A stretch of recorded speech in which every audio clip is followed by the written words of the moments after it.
What is going on, guys? Welcome back to the channel. I hope you're having a great day. Now, you know it's Monday. Some people are a bit like, ooh, but like I'm the one at work that everyone gets annoyed by because I'm like happy all the time. Most people are like, oh, it's Monday, why are you happy? And I'm like, we've got a whole week to go out and be awesome. Let's do it.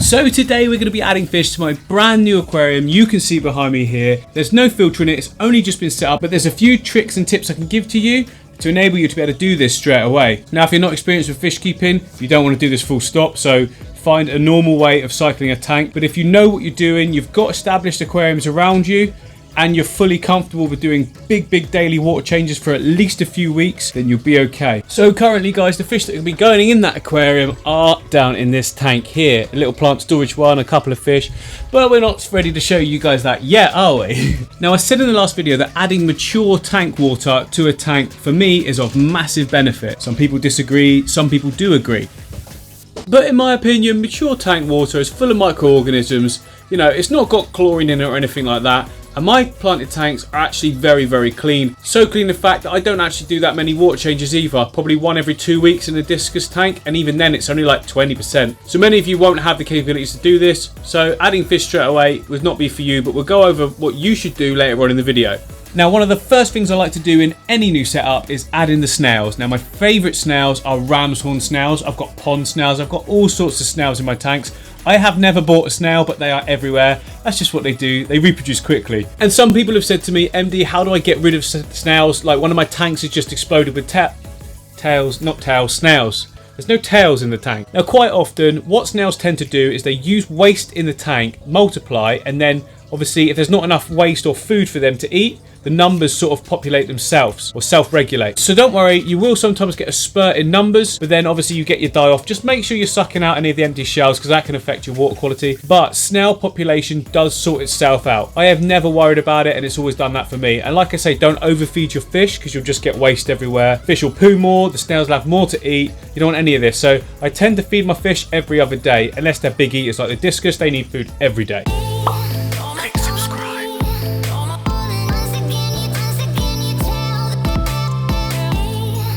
So let's just have a little look. Where have we got snails? Right, straight away. Snail. There's a couple there. So these are all ram's horn snails. They're my favourite. I really like them. Another one on the glass there. So this is the new guppy tank. There's a pond snail. And there's a baby ram's horn snail. Empty shell, to be fair. But yeah, look, there's little baby ones growing all over the place on this new tank that I've set up here. For this tank, I actually added mature media into the filter system.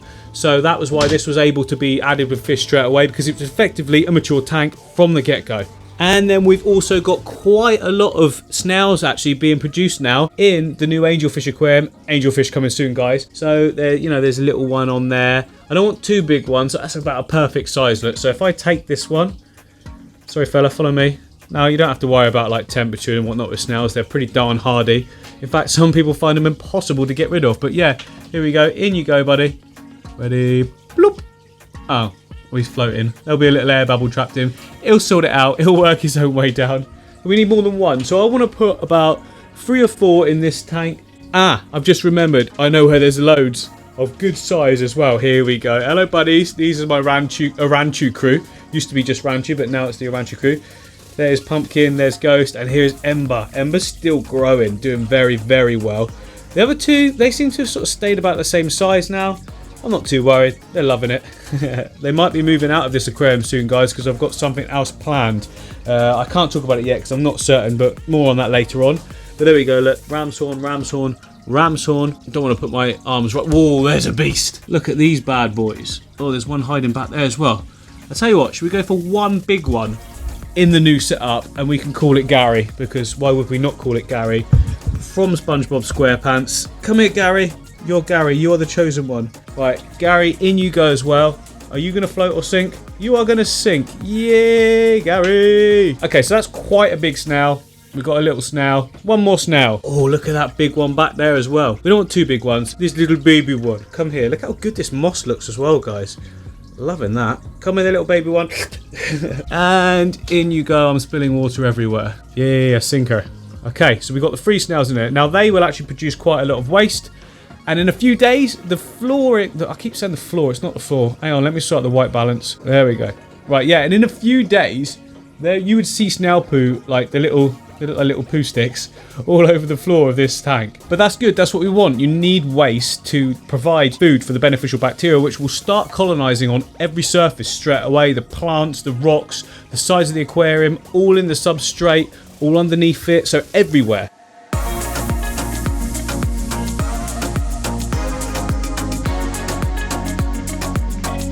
Right, so that is perfect. We've got the waste makers in straight away, already getting to work. Look, can you see that one there? He's just on that alternanthrum. So the next thing I want to do on this tank, seeing as it's day 2, is a big water change. So for the first week, we want to be doing daily water changes, big ones, even more so than in a filtered tank. Because we're going to be adding the fish, they're going to be producing ammonia from their urine and poo, which is the same thing for them.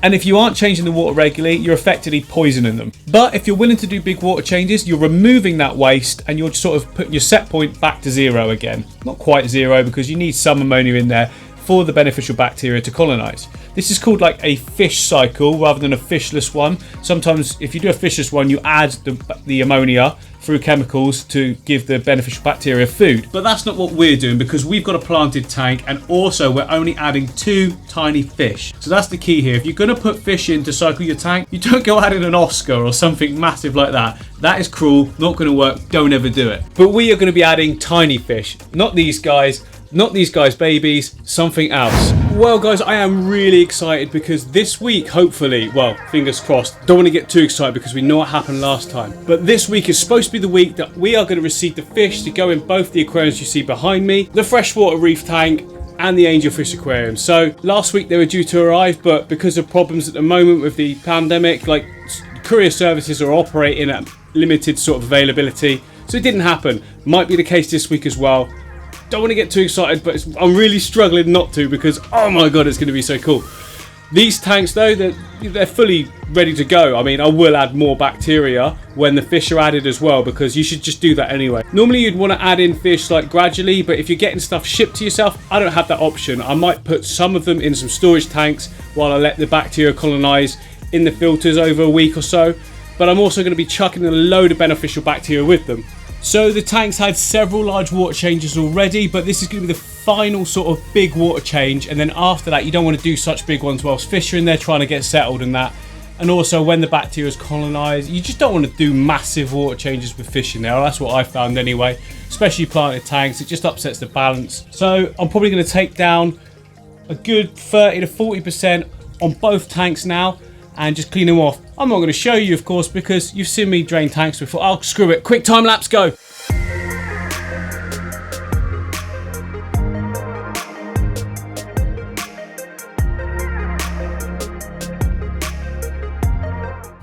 So what originally started off as me just doing a couple of quick water changes on both these tanks, I ended up doing one on the Rainbow River and also the Guppy tank. This tank here for the Oranchu crew and Pancho's tank there. And also you can see what I've done there. I've taken off all the floating plants I had. They're getting in the way. They were actually disrupting the flow of the water. So what I've done instead of that is I've added them down there into this bottom sort of vat here. This is where I've got the fish that are going to be going into the new tank, and that's going to be happening shortly. But first of all, I need to just drain 50% of that water out and put it back in again. Right, so that all went perfectly, but as you're all aware, every no-filter tank needs floating plants. So let's get those. Basically, well, not basically, because that doesn't, whatever. These are mini water lettuce. They are brilliant, but look at the size of the roots on them. So I think what I'm going to have to do, well, not have to do, but want to do, is just trim the roots right down, and we can sort of start again with each one, and yeah, make it look a bit tidier, let them grow out. I mean, the fact that they're growing in the water means they're going to be pulling nutrients out of it as well. So let's just trim a load of roots off, get them in there. I'm not going to do one of those ring things and all that. I'm not into that. I think it just looks fine as it is. This is a bright light as well, so it won't matter actually blocking some of it. So yeah, I'm just going to trim them up.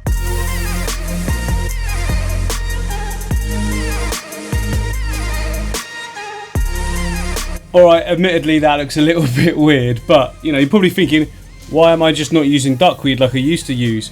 Well, I've got a confession to make. I'm not a massive fan of duckweed anymore. Now don't get me wrong, I really am a massive fan of duckweed. I am not a massive fan of how fast the damn stuff just multiplies. I cannot keep up with it. Like my Ranchu crew or Oranchu crew, they can't eat that much duckweed, and even they're like sat in their tank like more? Are you kidding me? And then also the Oranchu crew as well, they chew off the top parts of the duckweed, and then they just leave the stalky bits just in the tank, of course, and that just gets in everything. It looks horrible, you know, it can cause nutrient issues, blah blah blah. Not happening. So, you know, I'll give them that as a treat now, but mostly just a good quality pellet for them. And that's why I've opted for these sort of mini water lettuces instead of the duckweed, because they don't get like well, they do get big, but they don't like cover areas in seconds. Like I've at least got a few weeks before a whole area is covered in, you know, when they multiply. And I can cope with that. I'm absolutely fine with that. The problem with duckweed is that you scoop it out one day and the next day you're like, what? It's there again. I've still got it dotted about. You know, you can see some down in the newt paludarium that's got no newts. Probably isn't going to have newts either, guys, because I've actually been doing quite a bit more research now, and it turns out that like no one's importing newts anymore. Like you're not even allowed to, from what I've heard. I've been contacting certain people, and it's just been a nightmare. I can't seem to find them anywhere. I've got some eggs coming from online. More about that later. We're just going to see how that's going to work out, but it might be a no-go, I'm afraid. But if that's what it is, that's what it is. You know, what can you do? It's fun building it anyway. So let's get some fish in this tank. Now, some of you probably guessed already what it's going to be, but I'm going to just get it out now and put them straight in, let you see.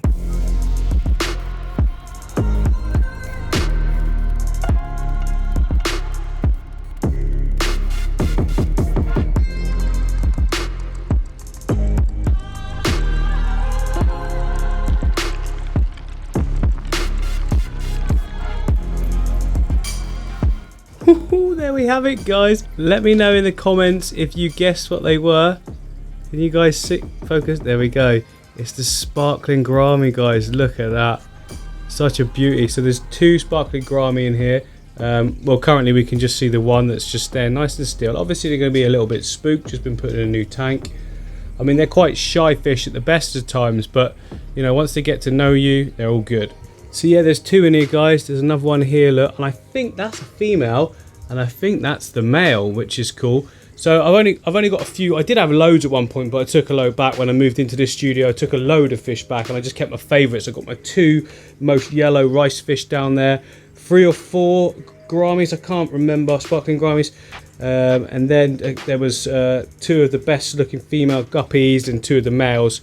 I've already put the 2 males in here. I'll probably put the 2 females as well. But anyway, back to this tank. These guys are just going to settle in for a little bit. So remember, if you are going to add fish to a tank straight away that isn't cycled, you need to do a few things. 1, don't add a load of fish. You can see there, I've got 2 tiny little fish in a decent size aquarium, to be honest. This is 5 gallons. And number 2, only do this if you are able and willing to do lots of water changes for the first few weeks. You know, even these 2 small fish will still be producing quite a bit of waste in a tank that's got no beneficial bacteria currently. Well, it has got some, obviously, but you know, that's always going to be growing and getting bigger and bigger. Also, you need to make sure that you've got a good source of water, dechlorinated water that is, that you can add in back after the water changes each day for the first few weeks. If you don't have this, then don't do it. Now, there are still some people that would say that adding the matured water doesn't make any difference. Look, I'm just going by what I've done, what's worked for me, and that's the same with everything really. Like adding fish like this, you know, if you look on the internet, it would say that you can't do this, but I always like to go by my own experiences. I never claim to be some sort of expert, just that some of the stuff I do seems to work very well. I've never lost a fish doing it this way, so for me, that's good enough evidence. But like I say, lots and lots of water changes. It's no different to getting a better fish and putting it in one of those little jars that you see people doing. Obviously, if you're willing to change the water regularly, then it shouldn't be an issue. But it's just keeping up with those water changes, especially to begin with. Because it's a planted tank, once the plants are established, we won't actually need to do as many water changes. One of my old no-filter tanks, I didn't have a water change for 2 months in it, and that had a lot of fish and shrimp in it, and it was absolutely perfect. So we better end the vlog there, guys, otherwise this video is going to be way too long. But anyway, we've got loads more stuff coming up, so click the like, click the subscribe, and I will see you on the next one. Subscribe for more. Bye.